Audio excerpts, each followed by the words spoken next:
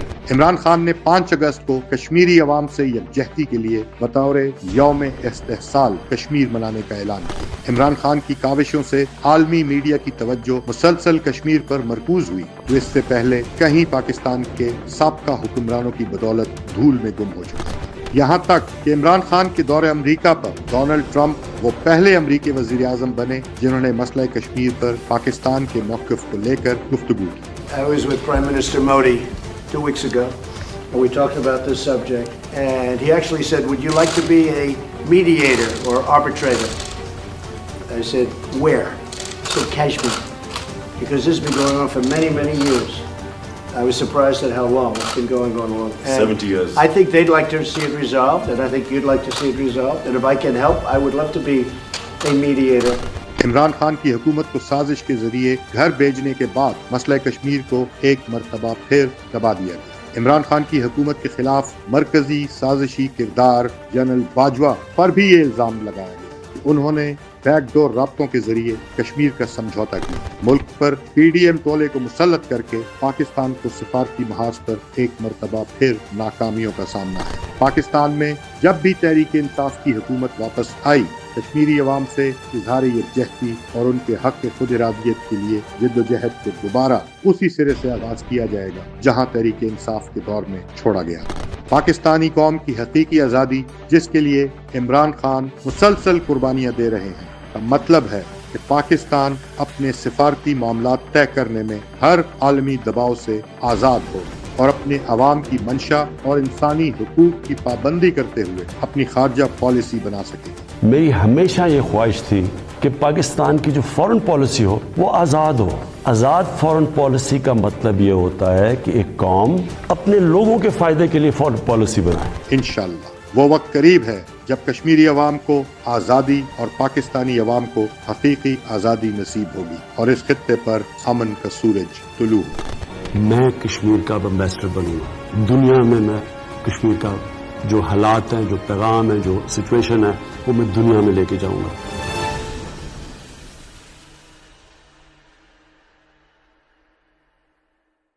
ہم بلوچستان کے لوگوں کے دکھ اور درد میں شامل ہیں۔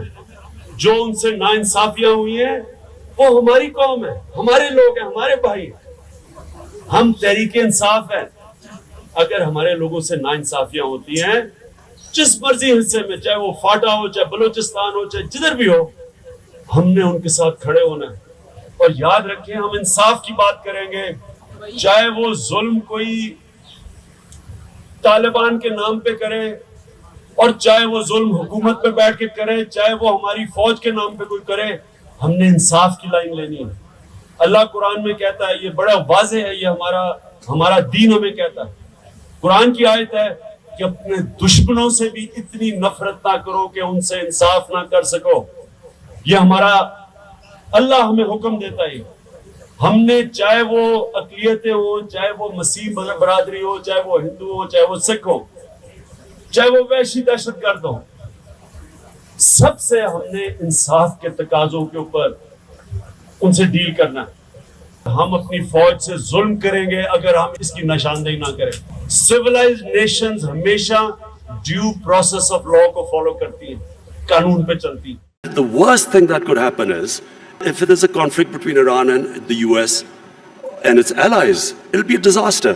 It'll be a disaster for us, Pakistan, it'll be a disaster.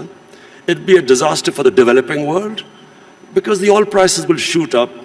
Already we are trying to barely manage our budgets and our current account situation. Suddenly everything will be offset. It'll cause poverty in the world. And God knows how long it will go on. So, we in Pakistan pray that this does not happen. We have tried our best. We've already talked to Saudi Arabia, Iran, the United States. I spoke to President Trump yesterday, and I told him that this would be a disaster for us if this war starts. I do not understand why countries go to resolve the differences through military conflicts. Because this is just in our lifetime we've seen this. The moment you start a military conflict, you don't know where it is going to go. You can start a conflict, you don't know when it will finish. And then it has unintended consequences. So we have seen in front of our eyes Pakistan joining the US war on terror, and I was the one who was objecting to it. I was openly against it, and I thought Pakistan should have stayed neutral. It should not have become partisan, because Pakistan had nothing to do with 9/11. There were no Pakistanis involved. Al-Qaeda was in Afghanistan. Do you think that the US and President Trump is getting it right when it comes to dealing with Iran? Because I know that you've tried to be a mediator in that situation. You see, it'd be a disaster. Just look at Afghanistan. It's almost now 19 years. We're still finding a solution. Still trying to get peace talks going, ceasefire going. Still people are dying in Afghanistan. This is 19 years, over $1 trillion spent on it. Does the US want another conflict? And trust me, Iran will be much, much more difficult conflict than even Afghanistan. You've spent time in Tehran talking about these issues. Do you believe that there is a possibility that they would sit down with Donald Trump and have a conversation? You know, people should never rely on military solutions. I mean, you use military to solve one problem, 5 other problems come up, unintended consequences. Whenever you look back, look at Vietnam War. The generals were saying it's only a few months, 2 months, 6 months, 6 weeks, and look what happened. Same with Afghanistan. I heard it myself. War is never a solution. People who try and solve issues through bloodshed and war, you know, they always cause mayhem in this world. A conflict right now with Iran would be a disaster for developing countries. Oil prices will shoot up. Countries like us who are just about balancing our budgets, everything will go and it'll just cause poverty. So I would, you know, and I did say it to President Trump that, you know, war is not the solution. Some 20 years ago, if we spoke about climate change, we were normally met with cynicism, skepticism, even ridicule.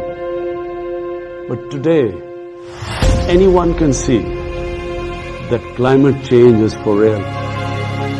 Record temperatures in Siberia, ice melting on the poles, temperatures in Europe unprecedented, fires ravaging Australia, California, cyclones, hurricanes.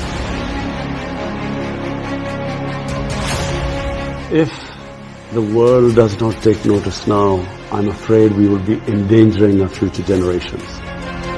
We in Pakistan realized about a decade ago the glaciers and the mountains that feed our rivers, the rivers that feed our population, the glaciers were melting at a much faster rate. So when my government came to power some 7 years ago in one of the provinces, in KP, we set ourselves the target of planting 1 billion trees. We achieved that target. And then when my party came into power in the center, in the federal government, we have set ourselves a target of planting 10 billion trees. I really feel that this is the time for the world to come together and fight climate change.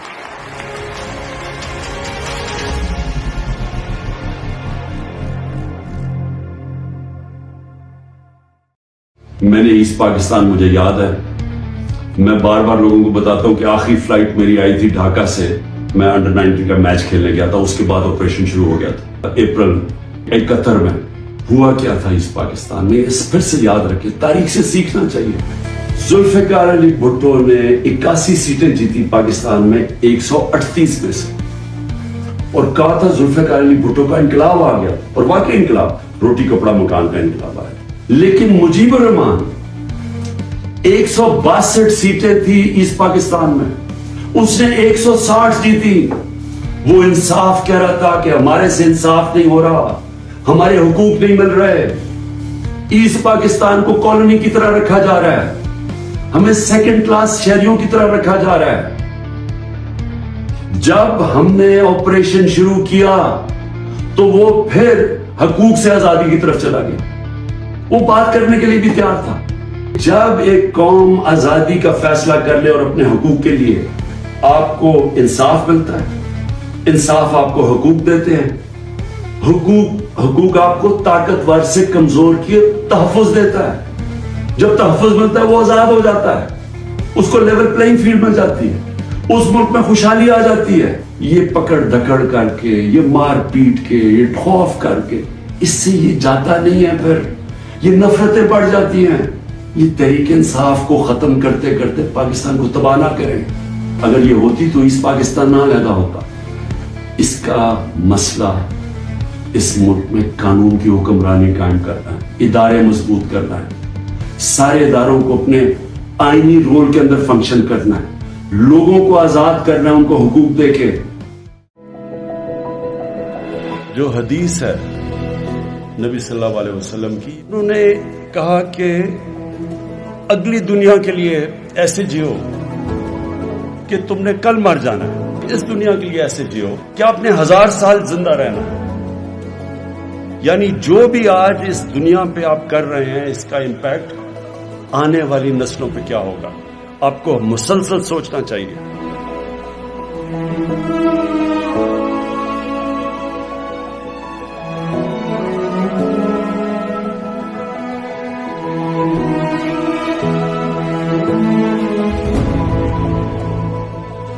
But I was absolutely blown away. I invite everybody to follow the example of Imran Khan of Pakistan, who has pledged to plant 10 billion trees in Pakistan alone. سعودی عرب بھی پاکستان کے نقش قدم پر چل نکلا ہے. مملکت کے بادشاہ نے بھی 10 بلین ٹری منصوبہ شروع کرنے کا اعلان کر دیا ہے. وزیر اعظم عمران خان کے 10 بلین ٹری سونامی منصوبے کی دنیا بھر میں دھوم مچ گئی ہے.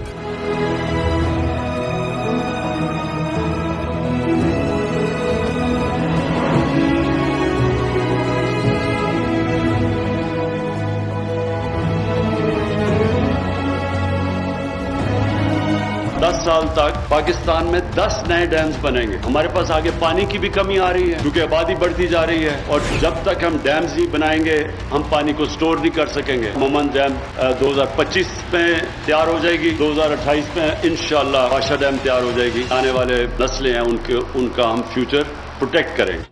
وزیر اعظم کی جو کاوشیں تھیں, ماحول دوست کاوشیں, ماحولیاتی تحفظ کے لیے جو انہوں نے عالمی سطح پر کاوشیں کی, ان کو عالمی سطح پر ان کا اعتراف کیا گیا ہے, ان کو مان لیا گیا ہے. تاریخ میں پہلی بار پاکستان کو ماحولیات کے عالمی دن کی میزبانی کا یہ احساس ملا. خیبر پختونخوا میں بلین ٹری سونامی کے ناقابل یقین نتائج سامنے آ رہے ہیں. سوات, مٹا اور دیگر وادیوں میں بنجر پہاڑ اب خوبصورت سبزے میں تبدیل ہو چکے ہیں.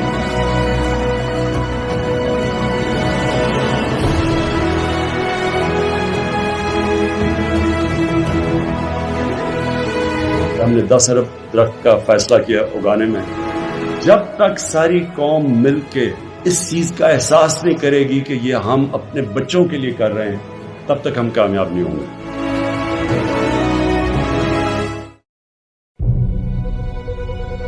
Countries are built on knowledge cities. Knowledge cities provide the intellectual and technical base for a country to become a developed country. Namal university پرعزم لیڈر عمران خان کا خواب اور خواب کی شاندار تکمیل.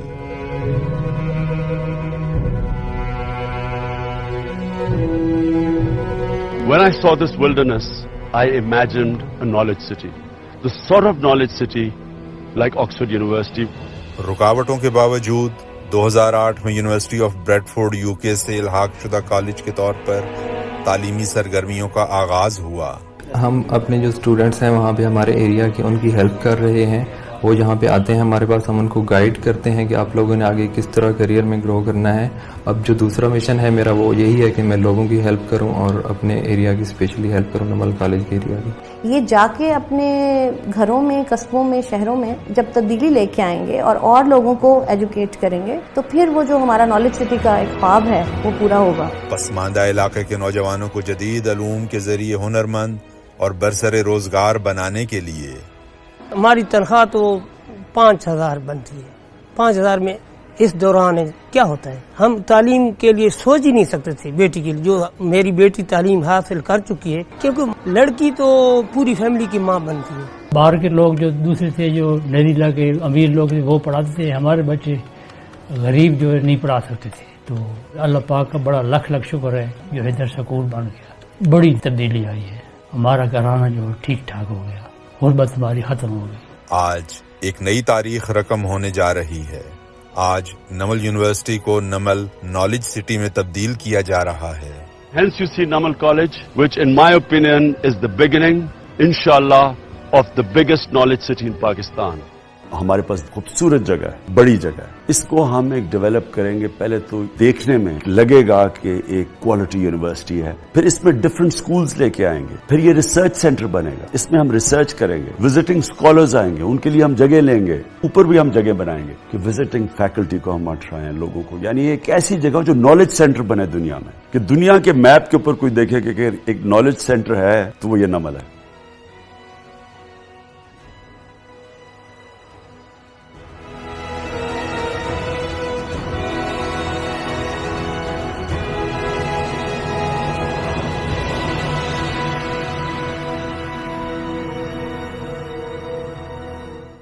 میں آج پالیٹکس ہی بھی نہ ہوتا اگر میں شوکت خانم کی پوری ایک اسٹرگل سے نہ گزرتا.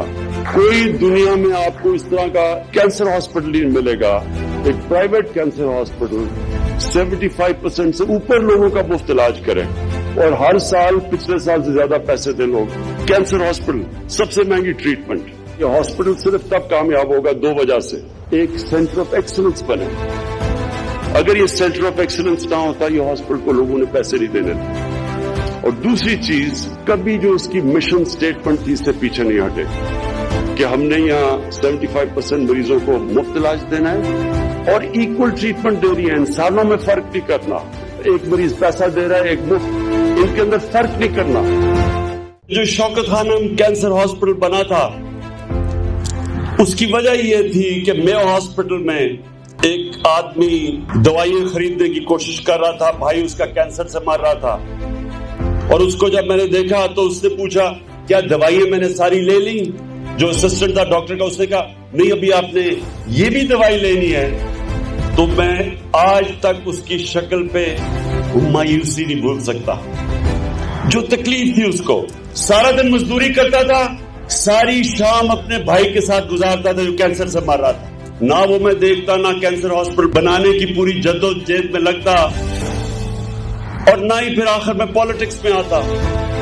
کیونکہ ایک جیسے ہی آپ اللہ کے راستے پہ چلتے ہیں, یعنی کہ اللہ کی مخلوق کی جب آپ خدمت کرنے کے لیے نکلتے ہیں, آپ کی زندگی بدل جاتی ہے. آپ کو سمجھ آ جاتی ہے کہ اللہ نے ہمیں اس دنیا میں پیدا کیوں کیا, ہمارا آنے کا مقصد کیا تھا. شروع کرنا بڑا مشکل ہوتا ہے. چیزیں انسان بڑے بڑے پروجیکٹس لانچ کرتا ہے یا بڑے بڑے خواب ہوتے ہیں, وہ شروع ہی نہیں ہوتی. وہ چائنیز پروورب ہے کہ 1000 میل کا سفر کرنے سے پہلے ایک پہلا قدم لینا پڑتا ہے. تو یہ جو فرسٹ سٹیپ ہے یہ کافی مشکل ہوتا ہے. میں نے زندگی میں جتنے بھی مشکل چیزیں کی, مثلا کینسر ہاسپٹل بڑا مشکل کام ہے, لیکن 5 سال لگے پہلا قدم اٹھانے. 5 سال میں دنیا میں ملتا رہا, ڈاکٹر سے باتیں کی, امریکہ بھی گیا کہ کیسے کینسر ہاسپٹل بنے گا. جب تک وہ گراؤنڈ بریکنگ نہیں ہوئی 5 سال بڑے مشکل گزرے. اور ہر چیز کا جو پہلا قدم ہوتا ہے وہ سب سے امپورٹنٹ ہوتا ہے. 2 قسم کے لوگ میں ملا اس سارے پروسیس میں, اور زندگی کے سب سے بہترین لوگ میں ملا جب سے میں نے ہاسپٹل کے لیے پیسے اکٹھے کیے. اس سے پہلے کرکٹ کھیلتا تھا, اور طرح کے لوگ ملتے تھے, میرے دوست بھی تھے, لیکن یہ جو پیسہ اکٹھا کرنا تھا, لوگوں سے جا کے پیسہ لینا, یہ میرے لیے سب سے بڑا ایک زندگی کا ایکسپیرئنس ہے جس نے مجھے چینج کیا. زندگی کا جو شوق ملا مجھے کہ بینک بیلنس اور جنراسٹی اس کا کوئی تعلق نہیں ہے آپس میں. ایکچولی امیری کی ڈیفینیشن سمجھا کہ امیر کون ہوتا ہے. ایکچولی امیر تو وہ ہوتا ہی نہیں ہے جس میں جنراسٹی نہیں ہوتی, جس میں دینے کی اس پہ جذبہ نہیں ہوتا.